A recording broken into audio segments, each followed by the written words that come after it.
Bapak, Ibu, dan saudara-saudari yang dikasihi oleh Tuhan, marilah kita mempersiapkan hati dan pikiran kita untuk menerima warta sukacita dari Tuhan pada hari ini, Minggu 17 Mei 2020. Bacaan pertama, pembacaan dari Kisah Para Rasul, bab 8, ayat 5-8, dilanjutkan ayat 14-17.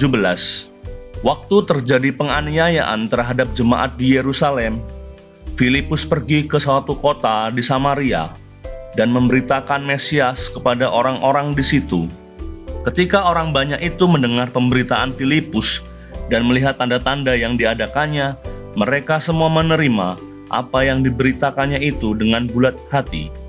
Sebab dari banyak orang yang kerasukan roh jahat, keluarlah roh-roh itu sambil berseru dengan suara keras, dan banyak juga orang lumpuh dan orang timpang yang disembuhkan. Maka sangatlah besar sukacita dalam kota itu. Ketika rasul-rasul di Yerusalem mendengar bahwa tanah Samaria telah menerima firman Allah, mereka mengutus Petrus dan Yohanes ke sana. Setibanya di sana, kedua rasul itu berdoa supaya orang-orang Samaria itu beroleh Roh Kudus. Sebab Roh Kudus belum turun atas seorang pun di antara mereka, karena mereka hanya dibaptis dalam nama Tuhan Yesus. Kemudian Petrus dan Yohanes menumpangkan tangan di atas orang-orang yang percaya itu, dan mereka menerima Roh Kudus. Demikianlah sabda Tuhan. Syukur kepada Allah. Bacaan kedua, pembacaan dari surat Petrus yang pertama, bab 3, ayat 15-18. Saudara-saudara terkasih, kuduskanlah Kristus di dalam hatimu sebagai Tuhan.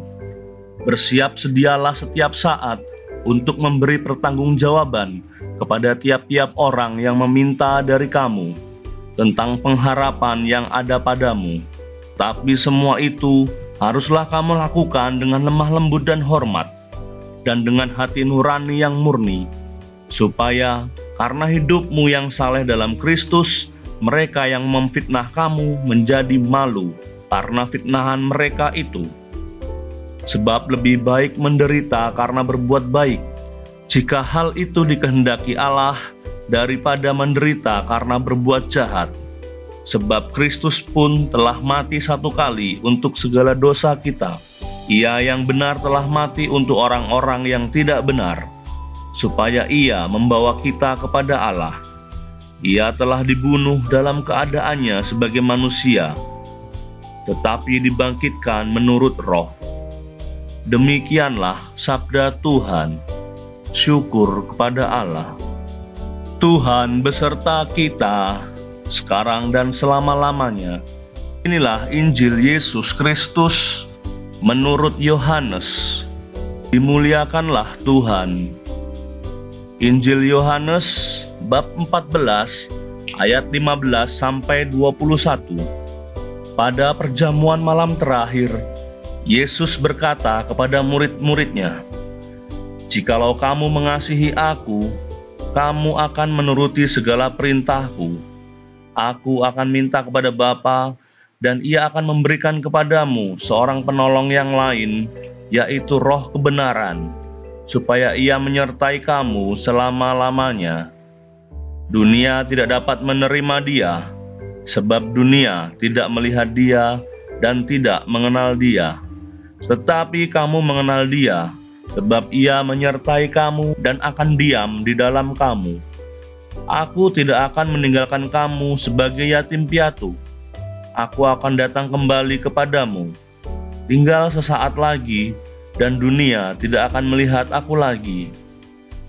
Tetapi kamu melihat Aku, sebab Aku hidup, dan kamu pun akan hidup.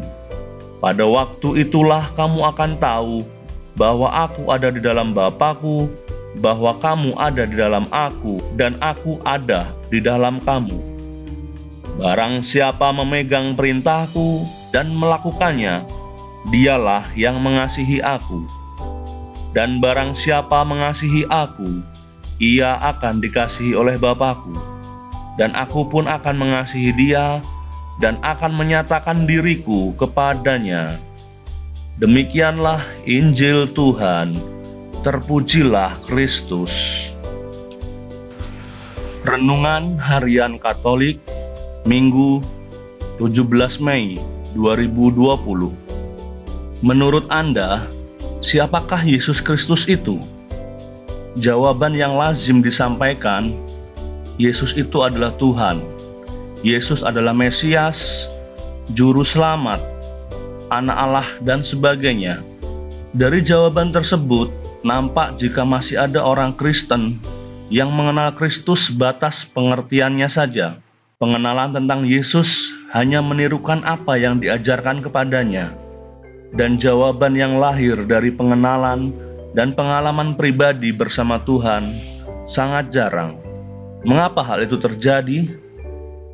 Karena pengenalan pribadi tentang siapakah Allah nampak dalam sebuah jawaban yang tidak hanya melibatkan pikiran, namun juga melibatkan emosi dan iman. Pengenalan pribadi tentang Allah sangat menentukan sejauh manakah hidup kita berada dalam Allah itu sendiri. Pengenalan akan Allah menunjukkan sejauh manakah ketahanan kita dalam menjalani hidup yang penuh dengan berbagai dinamika kehidupan ini. Pengenalan akan Allah sebagai Sang Pencipta dan Pemilik kehidupan mengarahkan kita untuk menjalin relasi yang baru dengannya. Relasi yang mencirikan kehidupan yang dilandasi oleh kasih. Kehidupan yang mengasihi Yesus dan tinggal dalam kasih Yesus. Dan dengan menempatkan Yesus Kristus sebagai pusat dan pengendali kehidupan kita. Sehingga secara tidak langsung, ketika Yesus berkuasa dalam hati dan kehidupan kita, maka kita akan mampu mengenal karyanya, kehendaknya, dan memahami perintahnya, serta menurutinya. Seseorang yang menjadikan Yesus sebagai Tuhan dalam hatinya, tentu saja akan memiliki keteguhan dan kekuatan untuk mewartakan Allah yang diimaninya dalam segala karyanya. Kita tidak akan takut menderita dan berani menanggung resiko atas iman kita. Kita akan melakukan hal yang benar, baik, dan memperjuangkan kehidupan, sebab itulah yang dikehendaki oleh Allah. Dan bila kita mampu mengasihi Yesus dan tinggal dalam kasih Yesus, kita akan senantiasa disertai oleh Yesus. Apabila kita mampu mengasihi Yesus dan tinggal dalam kasih Yesus, kita akan senantiasa disertai oleh Yesus. Meskipun Yesus telah meninggalkan dunia ini, namun Ia berjanji akan menghadirkan seorang penolong yang lain, yakni Roh Kudus. Roh Kudus itulah yang akan bekerja dalam hati manusia untuk menolong, menopang, dan mengarahkan agar segenap tindakan kita merupakan bagian dari karya dan rencana Allah. Amin.